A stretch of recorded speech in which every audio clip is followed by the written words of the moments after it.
Bonjour tout le monde, ici Ariane Arsenault chez La Fille de la Mer aux Îles-de-la-Madeleine. J'espère que vous allez bien. Aujourd'hui, je vous accueille sur ma chaîne YouTube pour vous montrer la fabrication de nos chandelles de soya café vanille. Alors aujourd'hui, on fait deux versions de cette chandelle qui est un grand classique chez nous.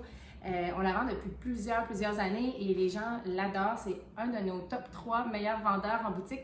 Donc habituellement, on fait nos chandelles dans des contenants en verre comme ça, très classiques, vraiment, ils sont très beaux. Puis avec la transparence, on peut voir la couleur de la cire, dépendamment comment elle est teintée. Aujourd'hui, en addition à tout ça, on va se faire une jolie chandelle dans un pot un peu plus stylisé. Donc, je voulais vous les montrer parce que c'est des éditions spéciales pour les fêtes. On en aura 3, donc la café vanille dans le contenant blanc. On a un beau pot en verre iridescent qui contiendra notre chandelle Sapin des fêtes, qui est aussi un classique. On la vend à l'année, même si c'est une chandelle de Noël parce qu'elle sent vraiment bonne. Puis dans notre pot noir, on va mettre la chandelle à la canneberge. Ça va être, je crois, très beau. Le noir très mat avec la cire rose à l'intérieur. Je pense que ça va être une combinaison gagnante. Alors, sans plus tarder, je vous invite à voir la fabrication de nos chandelles de soya. La première étape, on a collé nos mèches, puis on les a insérées dans un outil pour centrer les mèches, pour que ça brûle de manière égale et que toutes les mèches restent bien centrées. Parce qu'une fois la cire chaude coulée, les mèches ont tendance à ramollir et à tomber, donc elles ne tiennent pas toutes seules avec la cire chaude. Alors ici, on a la cire de soya qui est fondue, qui est à la bonne température. On va maintenant ajouter la fragrance. Et dans ma cire déjà fondue, j'ai un tout petit peu de grains de café qui sont moulus très fins, qui donnent un petit look là, rustique à cette chandelle. Donc elle est blanche, mais les petits grains de café, on les voit là, ils sont très disparates, ils sont très discrets, mais ils sont là puis ça donne un effet vraiment chouette.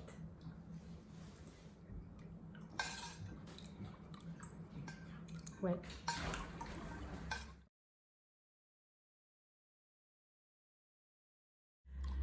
Donc, une fois que la cire est bien mélangée avec la fragrance, on doit attendre qu'elle refroidisse à la température idéale de couler. Il ne faut pas couler trop chaud ni trop froid. Mais comme c'est dans un gros chaudron, ça prend du temps à refroidir. Alors, on la transfère dans un petit chaudron pour faciliter aussi la coulée.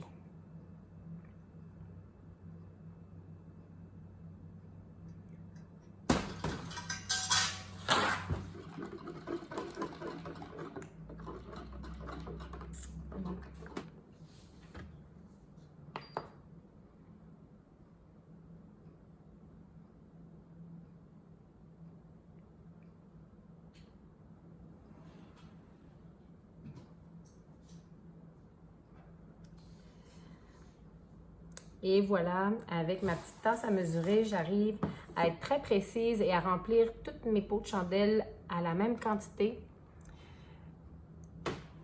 Parfait.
Alors voilà, nos magnifiques chandelles café vanille sont coulées. Maintenant, on doit attendre jusqu'à demain avant d'enlever les outils de centrage, puis de couper les mèches.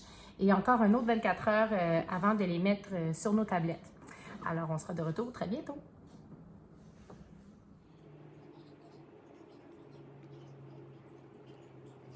Les chandelles ont durci C'est maintenant le temps d'enlever les petits outils là, pour centrer. Puis après ça, je vais couper les mèches à la bonne longueur pour un temps d'allumage, en fait, une qualité de chandelle optimale. Alors, ce qu'on doit surveiller quand on brûle une chandelle, j'en ai une ici, elle est allumée, ça fait environ 5 minutes. On essaie de ne pas avoir une flamme excessive. Donc, si votre chandelle fait une grosse flamme de 2 pouces ou plus, c'est vraiment une chandelle qui a une mèche trop grosse. Alors, on cherche une mèche là, qui fait une flamme de 1,5 à 1 pouce maximum, puis qui va brûler, qui va prendre environ 1 à 2 heures pour brûler jusqu'au rebord là, pour une chandelle de ce diamètre ici. Donc, si la mèche, contrairement, a tendance à s'étouffer et à s'éteindre toute seule dans la cire, c'est parce que la mèche est trop petite ou que c'est tout simplement pas le bon type de mèche pour cette cire-là. Donc, petit truc quand vous achetez des chandelles à vérifier. Alors, quand on coupe la mèche d'une chandelle, on doit la couper à environ 1/4 de pouce de la surface de la cire. On peut le faire avec une règle si on n'est pas habitué. Ça fait assez longtemps que je fabrique des chandelles que je connais la longueur à laquelle je dois couper la mèche. Il y a des compagnies qui laissent les mèches plus longues pour faire joli. Nous, on vous les coupe directement à la bonne longueur parce que c'est pas tout le monde qui sait à quelle longueur les couper. Puis, en dessous de votre pot de chandelle, là, on met toujours une étiquette et on vous rappelle le petit quart de pouce. Là. Donc, une fois que votre chandelle a été allumée, longtemps, vous allez l'éteindre, elle va refiger. Puis, avant de la réallumer à nouveau, vous pouvez juste venir casser avec les doigts la portion de la mèche là, qui a brûlé la session d'avant. Parce que si vous la réallumez sans la casser, vous allez avoir une flamme excessive aussi. Donc, c'est bien important de toujours tailler ces mèches avant d'allumer votre chandelle. Ça donne des meilleurs résultats. Alors, ce que je fais ici, si on regarde la surface de chaque chandelle, ils sont quand même belles, mais on a des petits creux qui viennent se former souvent le long de la mèche et dans le pourtour du contenant. La cire de soya est comme ça, quand elle durcit, elle va souvent faire des creux. Donc, pour pas qu'il y ait de problème quand la chandelle va brûler, c'est important d'aller refondre la surface et de remplir les trous qui se sont créés pendant le durcissement. Alors, je viens avec un fusil à décaper, tout simplement, puis je vais venir corriger la surface de toutes mes chandelles, parce que parfois, comme ici, la chandelle a l'air vraiment belle, celle-là, on voit rien du tout en surface, mais il y a probablement quand même des petits creux qui sont courés pendant le durcissement. Alors, on va toutes les faire pour être sûr qu'il n'y aura pas de petites surprises là, quand vous allez allumer votre chandelle.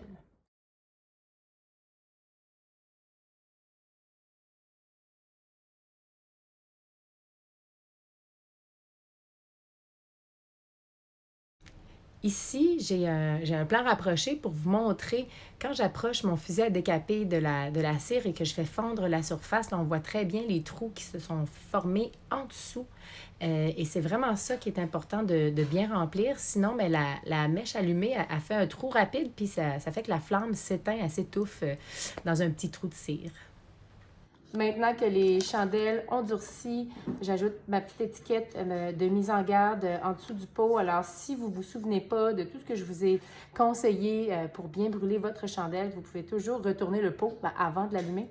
Puis, aller lire. Là, les informations sont en français et en anglais pour que le plus de monde possible puisse lire les instructions, les consignes pour brûler votre chandelle en toute sécurité. Je vous remercie d'avoir regardé la vidéo de la fabrication de notre édition limitée de nos chandelles Café Vanille. Il y aura toujours la version classique aussi là, qui est disponible dans la boutique en ligne et ici en magasin. Je suis tellement contente d'avoir fait un test parce que c'est la mienne, celle-là, puis le contenant est juste trop beau. On a aussi les petits couverts qui viennent avec chaque chandelle. Les couverts, moi, je vous recommande toujours d'acheter des chandelles avec des couverts parce que ça les protège de la poussière. Une chandelle avec des débris dans la cire, parfois ça peut comme obstruer la mèche et ça brûle moins bien. Aussi quand j'éteins ma chandelle, quand je chauffe dessus, pour pas que ça fasse trop de fumée, après l'avoir éteint, je mets le couvert tout de suite après, mais je m'en sers pas pour éteindre la chandelle parce qu'on ne voudrait pas brûler le verre. Puis si vous êtes locaux, vous pouvez nous rapporter le pot. On fait un crédit en magasin d'1,50 $ par pot rapporté. Puis, on fait de nouvelles chandelles avec. Il suffit de les laver. C'est très facile. Quand vous avez fini de brûler votre chandelle pour la dernière fois, vous éteignez la flamme. Moi, je prends un petit cup à muffin en silicone, je verse le restant de cire dedans.